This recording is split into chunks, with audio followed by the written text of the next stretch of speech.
Hello, Elder Oak production fans. This is Rob. Today we are going to be doing a video on the Rogue One Scarif DLC on Star Wars Battlefront. Again, I'm Rob. Welcome to the show. So, right now we have Infiltration, which is kind of the story of Rogue One. That's kind of the mission based off the actual movie itself. And this video may have spoilers, or probably will have spoilers for Rogue One, which I've seen about 2 or 3 times already. And you know what? I'm actually going to go through with this video and also do a kind of review of Rogue One as I'm playing this video game. So, thank you for joining me. This is Rob from Elder Oak Productions. So, I'm going to kind of mix between talking about Rogue One and talking about the game itself. About the game itself, these are my star cards on the left, as you can see. I have an Imperial hand and a Rebel hand, and now that only comes into play really when I'm playing Walker Assault, because the Rebels need an ion torpedo in Walker Assault for various reasons. But for just this regular gameplay, I'm going to go with the Imperial hand, and that's my character with the Rebel uniform. Oh yes, I forgot. We actually have to get into Scarif, just like in the movie. In this, in the Battlefront game. So first of all, we have to we have to protect the U-wings to get in the shield base. This is awesome. So Rogue One. Rogue One, I thought was pretty good. I thought it was a pretty good film. I don't think it was the greatest Star Wars movie ever, but that does not demean it whatsoever. I thought it was a very, very good Star Wars film. I enjoyed it thoroughly, and that's why I saw it 3 times. Don't jump down my throat, guys, but I did not care for The Force Awakens at all. I saw The Force Awakens a couple of times, actually more than a couple of times, because I didn't know what to make of it. I didn't know. It didn't feel like a Star Wars movie to me, and I know that I might take a lot of heat for that. As you can see, I just got killed by a TIE fighter. You know, but I'm not very good at the space battles here. Anyway, so yeah, I couldn't. I saw Force Awakens a couple of times. I was like, what? I couldn't really think of it as a Star Wars film. To me, it was kind of more like an alternate universe fan fiction kind of thing going on. Like you know, growing up with Star Wars, you know, I know that Lucas has this style and had this idea of what everything would be like in that time period, and how Luke was now supposed to be rebuilding the Jedi Order. And I know that they try to go for that, but I don't think that Force Awakens was accurate to George's vision. And I think that, if anything, I think because Episode 7 takes place like about 30 years after the I was about to say the Battle of Gondor, the Battle of Endor, and basically nothing happened. I'm just getting wrecked over here. Like I'm trying to, just getting wrecked in this part of the game. Hopefully get to the planet. But yes, so like I was saying, because of the 30-year time shift, and then also basically nothing happening in the time between Episode 6 and 7. Essentially, the Empire apparently wasn't defeated. You know, it just made the sacrifice of Rogue One kind of pointless. And that really hurts me, because I really like this movie, and I really like some of the characters who sacrificed themselves for the rebellion and for the formation of a new republic. To me, Episode 7 should have been the New Republic should have been formed, and Luke should have had a Jedi Order approaching the levels of the Jedi Order of the prequel trilogy. But obviously fixed without being as corrupt as they were in the prequel trilogy. Locate an Imperial cargo ship and rig it to blow. So, but let's get straight into Rogue One. So Rogue One was very good. I really like that. It felt like the original trilogy. It felt like Star Wars without forcing nostalgia on you. And that being said, it is a very nostalgic film, obviously. There are a lot of cameos from, for example, Gold Leader, Red Leader. There are a lot of throwbacks to the originals, which I liked and which they did right this time. They didn't do it in a cheesy way like they did in The Force Awakens, which I really appreciated. Well, that was an impervious stormtrooper. That was a little rigged over there. So I like that they did give us nostalgia. They gave us those little hints with R2-D2. They gave us the Gold Squadron leader. They gave us that line, you know, I have a bad feeling about this, but in a different way. And I just really liked it like that. The look was like, it really looked like I was sitting in a theater in like 1980 when Return of the Jedi came out, but just with some more enhanced video taking techniques and enhanced graphics, stuff like that. So I really enjoyed that. I thought the storytelling was actually pretty good. I thought the story followed what Rogue One was always supposed to be. And Rogue One was always supposed to be a legendary squadron. And this was from when Lucas was in control of it. The original story of Rogue One, the idea of Rogue One, was that it was a squadron that risked their lives and died and sacrificed themselves to get the Death Star plans in an attempt to defeat the Empire and to defeat the Death Star. And that's what they did. They stayed true to it. Everyone died, even though I was sad that Jyn died. Very sad that Jyn died. I was very sad that Bail Organa went back to Alderaan. I mean, I know he had to go back to Alderaan, but, you know, in the theater when he was like, I'm going back to Alderaan, I'm waving him off. I'm like, no, Bail, don't go there. You're going to die. But, you know, it had to happen. And, guys, I'm just not doing well at all in this game. I'm just totally getting destroyed here. Imperial, straight ahead! Ah, rigged. So I really like that aspect of it. I like that it also, one thing I really liked about Rogue One 2 was that it made the rebels not look like the good guys all the time. It actually gave a dark look to the rebels sometimes. So you really got the sense that the rebels, wow, the rebels aren't just these 100% all the time goody guys. They're actually some tough and bad dudes on the rebels, like Cassian when he assassinates or just brutally kills his informant quickly in the opening act of the film. And then like when the general pulls Cassian aside before he goes out on the mission with Jyn and says, you know, you're not gonna bring her father back, you're actually gonna kill him for me. And you know, so it made the rebels look really gritty, and it was kind of authentic, because if you're a Rebel Alliance and you're fighting against the establishment empire, you're going to have kind of shady characters, because they're the ones who are going to join you. So I really like that they kind of got away from this bit that, you know, the rebels are always the good guys. And I really appreciate it. I really liked Director Krennic. I thought he did a great job. Mendelsohn, who played him, did a great job as Krennic. We need that charge to go on. I just want to kill this guy. Do not let the Imperials near it. Nice. So, I loved Krennic. I thought he did a great job. I think one of the best lines in the movie, and the best, most in-character lines in the movie was, "Oh, it's beautiful," when he sees the Death Star going, you know, taking out Jeddah. I thought that was really nice, and that was really in character. Also, I think that, you know, on my first watching of it, I really didn't care for Donnie Yen's character. I thought, you know, I was like a Jedi, a samurai type guy in Star Wars who's not a Jedi. I mean, I was like, you know, I really thought it was pointless. But on seeing it on my second, third time, I was like, you know what, I can get behind this guy. I think this guy's pretty cool. You know, I thought Chimray, I think his name's Chimray, but I'll just call him Donnie Yen's character.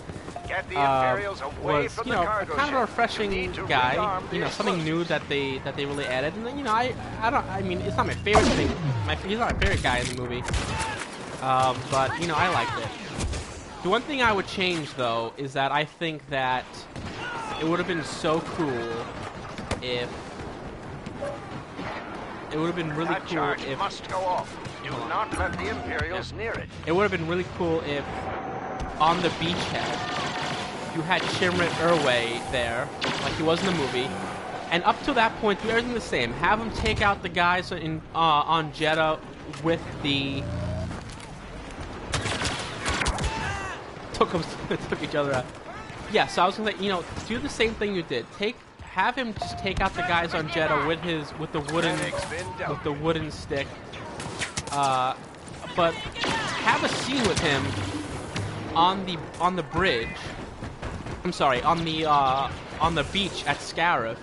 And then when it's really getting like really bad and the Empire's really getting the upper hand, have him just pull out like his handle to that staff and have a lightsaber come out. And have it be like a nice green lightsaber. And then put Lord Vader on the actual beachhead, and that would be a sick beachhead lightsaber battle, which we've never seen in Star Wars. I thought that would have been really cool. I would have liked if Danny Yen's character would have been a Jedi who escaped Order 66, and you know at the end he comes out that he is a Jedi when things get really bad, and he's like, you know what, I'm just gonna come out and fight them. Like, yeah. So, you know, I thought that would have been a good addition.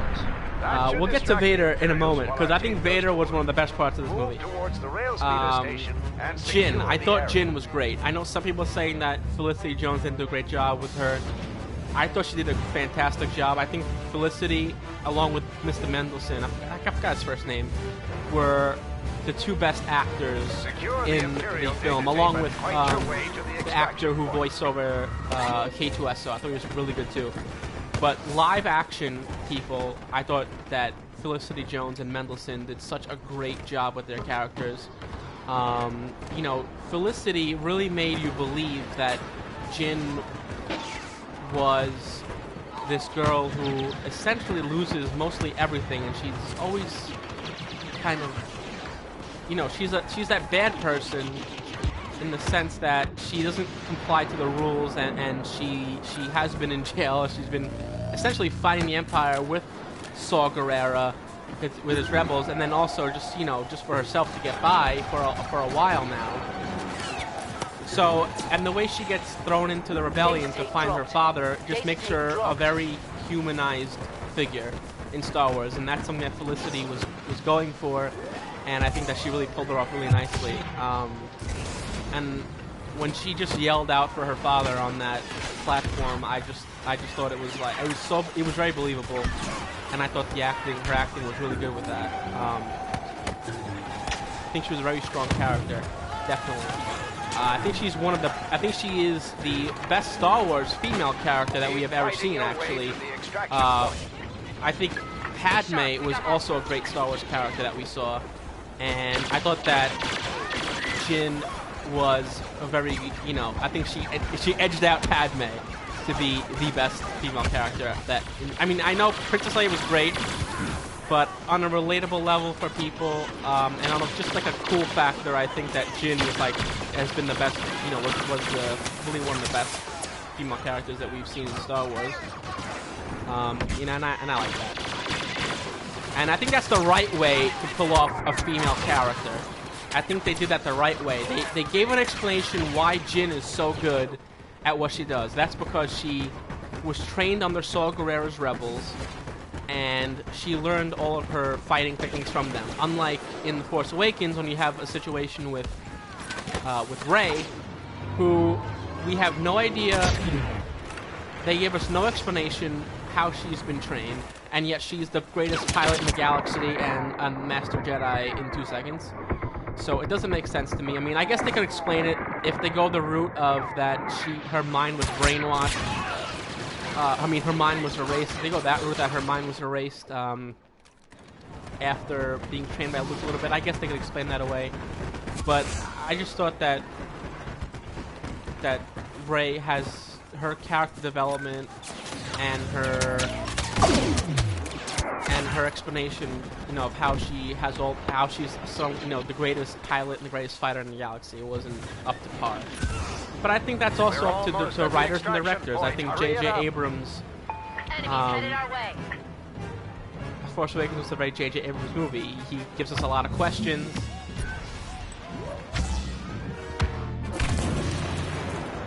A lot of questions, not many answers, and he just wants, he has a nostalgia Reckless, fest. aggressive, and undisciplined. Yes, Jin. Pretty much sums it up.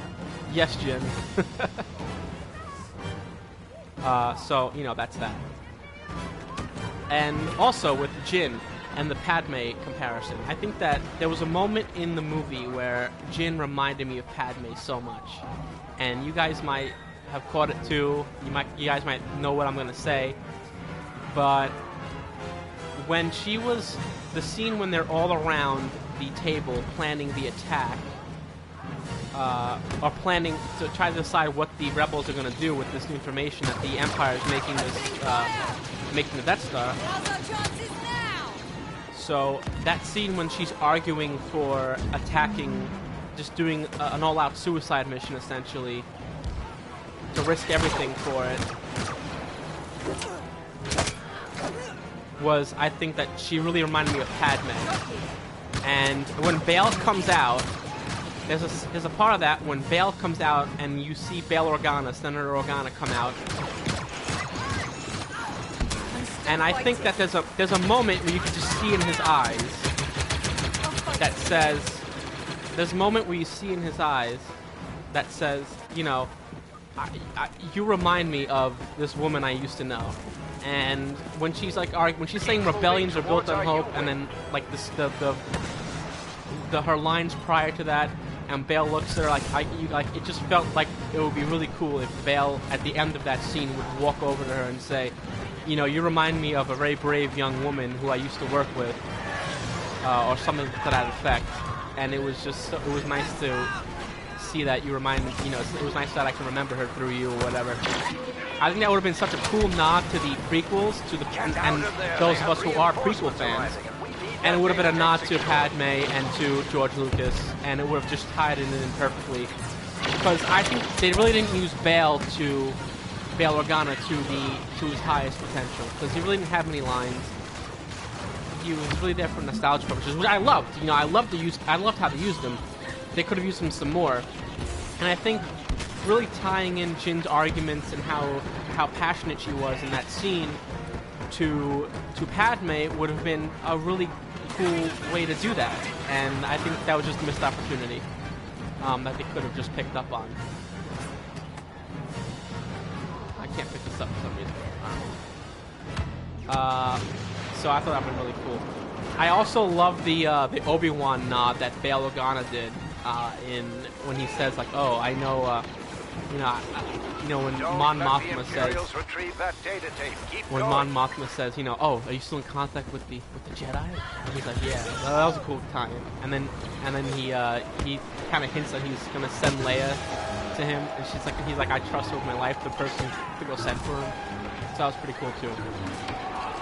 I also liked Admiral Raddus a lot, the Mon Calamari Admiral. And it was really unfortunate that he got killed, but I liked Admiral Raddus. I thought he was a really cool guy. I thought he was kind of cool in the Admiral Akbar. But it was really cool. And Mon Mothma did a perfect job too. Now that actress, I believe, is the same actress who played Mon Mothma in the prequels.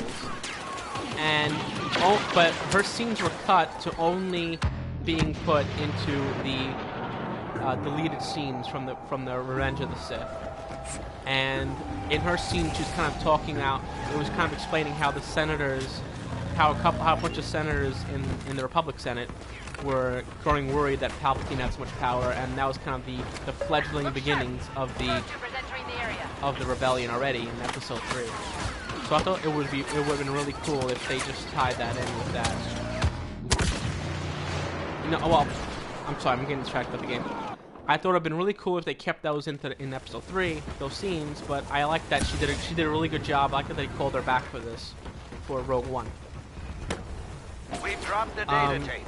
We need to push the Imperials back. Of course, Mads Mikkelsen was fantastic playing Galen Erso. I thought he was so believable, and the casting department, which cast Jin, her mother, and also Galen, was on point, because you can actually visually believe, if you really look at them, you could visually believe that, you know, Jin is related to Galen and her mother. And speaking of her mother, I was also thinking that perhaps even her mother was maybe, this was just me seeing in the theater on my third viewing, when she gave Jin the Kyber crystal necklace. I was saying, could her mom be an escaped Order 66 Jedi who was a Padawan around that time, and she just kind of gave up her Jedi vows and got married? Like, that would be pretty cool too. And speaking of Jin, I actually heard a theory online that Jin might be Force sensitive because of a scene where she's actually holding the crystal in her hand, and it's a scene when they're trying to gain access into Scarif. And when the Empire is reviewing the entrance code, which could have been obsolete by that time, she kind of clutches on that crystal, she closes her eyes, and then afterwards they clear them after that. So I heard, you know, it was a cool theory online saying maybe Jin was Force sensitive and she unconsciously kind of used you know, she unconsciously used the Force mind trick. But we'll never know. I don't know if we'll ever know that one unless it's confirmed later. But, you know, Gareth Edwards, the director, just, on a whole, did a great job with this movie. Much better job directing this movie and writing this movie and designing this movie than JJ did with Force Awakens. It's not even a comparison between Rogue One and Force Awakens. And again, Rogue One is not my favorite Star Wars movie. It's kind of, it's a very good movie. But I think that it's far beyond Force Awakens in the quality of the film. The filmmaking, the story, the acting, everything about it, it's just so much better than what JJ did with Force Awakens. It's really good. And I think Gareth Edwards should have done Force Awakens and should have done all the movies if he could put out a Star Wars film like this. That really, you know, had its moments nodding to prequels, had its moments nodding to originals, and like that. So I thought that was really good. The supporting cast in the movie was great too, especially in the Rogue One.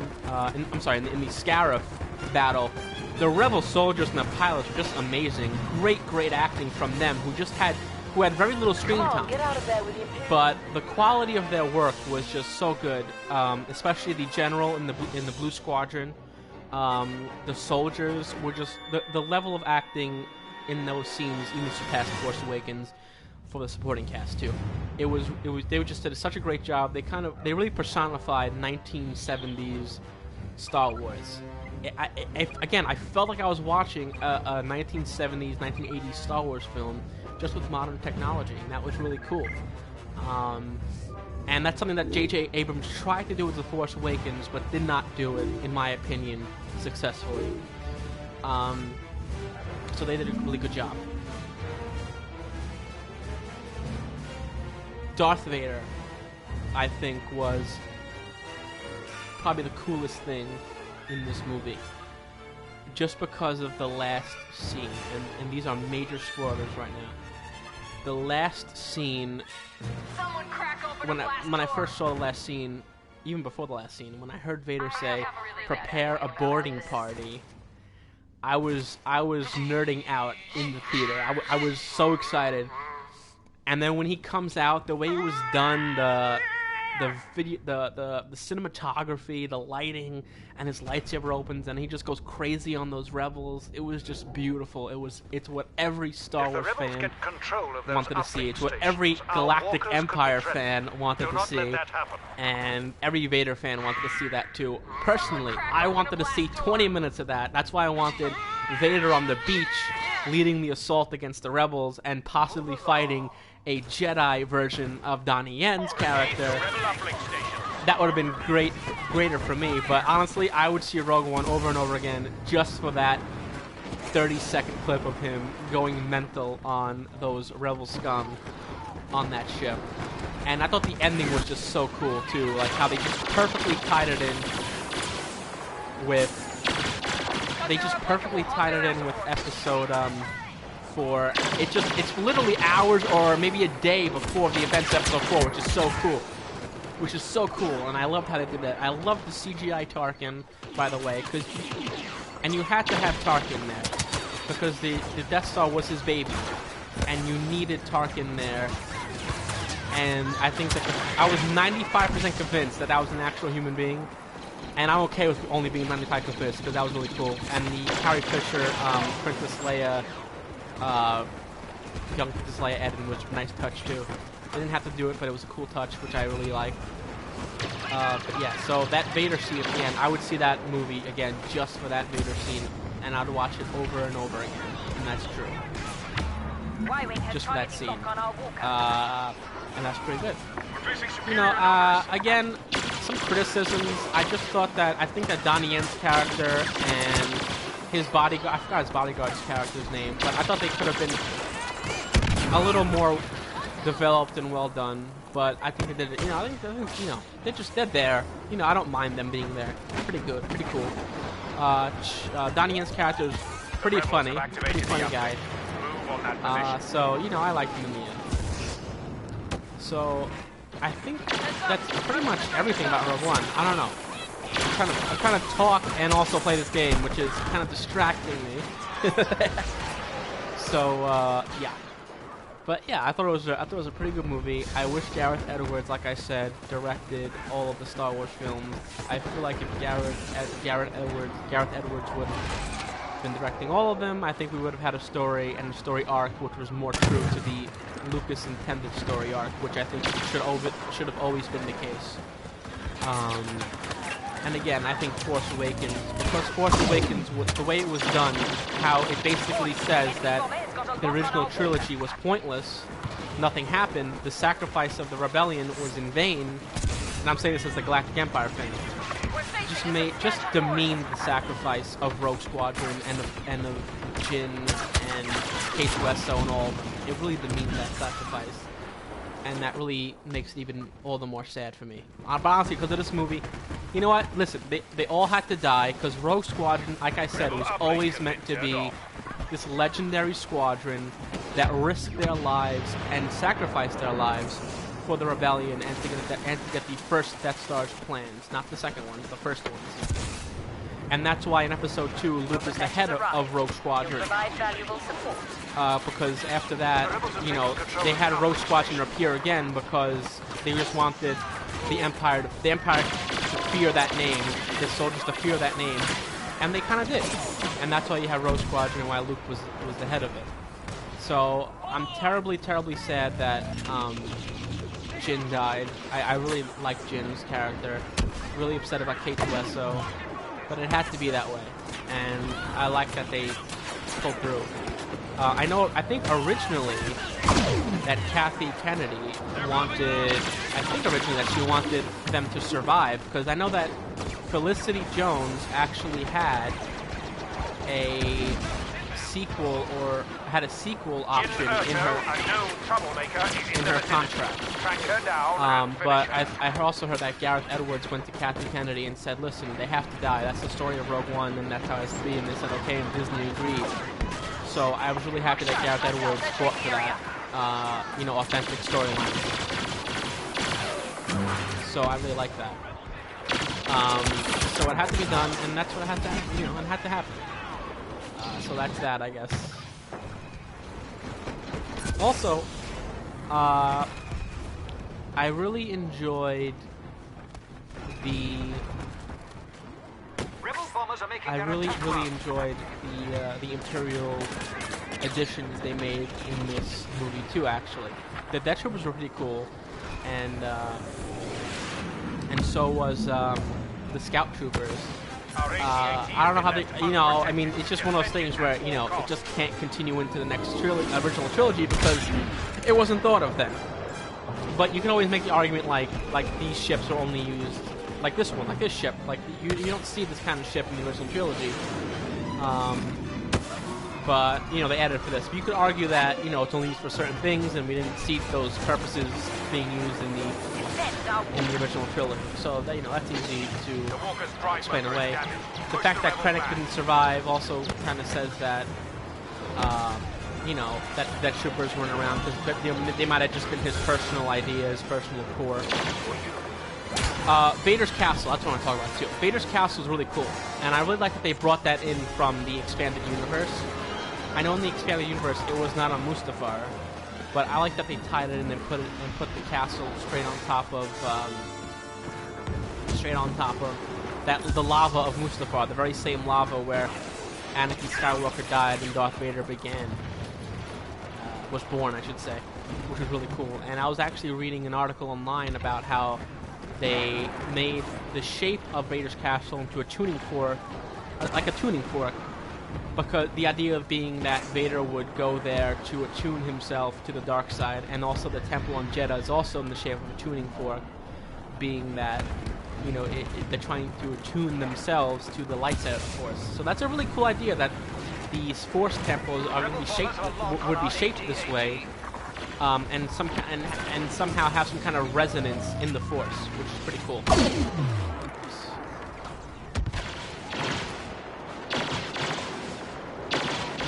Nice. So I think Rogue One's a really good movie. I think you should definitely see it. Star Wars for me did not come back in Episode 7, and it never went anywhere because I love the prequels. But between episodes 3 and Rogue One, Star Wars is back because of Rogue One, and so I think you guys should definitely see it. I think you guys should definitely see it. See it a couple of times. I can't wait for it to come out on Blu-ray to listen to it. I mean, to listen to the sound of it on my soundboard at home, to watch it at home. So, yeah, I can't wait to see it on Blu-ray. And I just think it was just a really cool job from everyone on the cast, and I really appreciate their work on it, definitely for sure. So I think that's that for my discussion of Rogue One. Ah, yes. Oh, I got killed. So, yeah, I think that's it for my discussion on Rogue One. So, I really thank everyone for joining me on this video. I understand you might have a different opinion about Force Awakens and the prequels and a different opinion of Rogue One than I have. But, you know, that's just my opinion. And, you know, everyone has their own opinion. You're entitled to love Force Awakens. I'm not going to criticize you for that. We're all Star Wars fans. You might hate the prequels. I love the prequels. Doesn't matter. We're all Star Wars fans, and we're all gonna keep watching these movies, no matter what they are, no matter who's directing them. So that is the thing that really unites us: is our passion for Star Wars. And you know, we can all disagree again. We can all disagree on how we like Star Wars, what we like about Star Wars, which Star Wars movies we like more than others. But again, we're entitled to those opinions. We really can't argue preferences. We can argue facts, but not preferences. So that's that. So I hope you guys enjoyed my take on Rogue One. I know it's a little late, but I really wanted to kind of take some time before I just came out of the theater and reviewed it, because I just wanted to really allow it to settle in and kind of marinate in my mind before I made a video about Rogue One.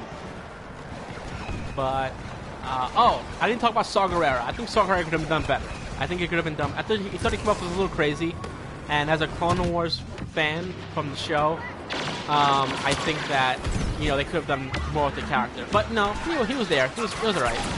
But anyway, so yeah, so that's that. That'll be the end of my video. And if I think of anything else about Rogue One, I might make another Rogue One video discussing it. Maybe after it comes on Blu-ray, I'll make another one, Blu-ray reaction to Rogue One. But other than that, I hope you enjoyed. Oh, I just got a hero power up. This place is crawling with rebels. Who are we gonna get? Who do we get? OP Greedo. But yeah, so that's that. That's the entire video I wanted to make. I don't know. Do you want to? Alright, you know what? Before I turn off the video, I'm going to show you guys some Greedo action here. And then we'll go on. But that was the basically end of the Rogue One portion of the video.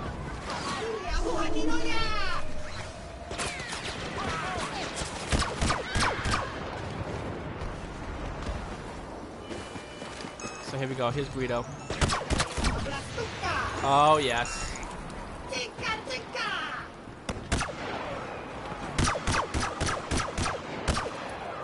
But yeah, you know, as I'm playing this game, I just, you know, I still might have some ideas to talk to you about. Guys.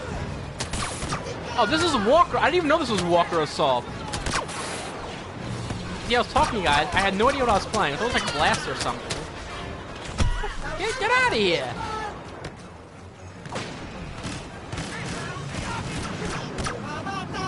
I need a hero health, guys. I don't even know if they have hero health out here anymore. They have it on the other game modes.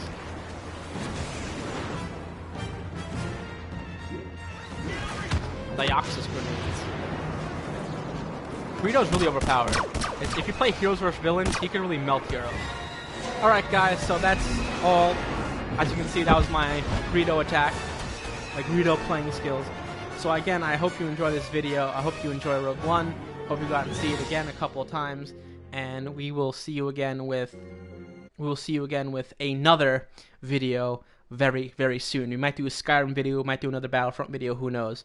So see you guys again very soon. Again, this is Rob with Elder Oak Productions. Thank you for tuning in. Don't forget to subscribe and also turn on notifications. Thanks very much for listening. Goodbye.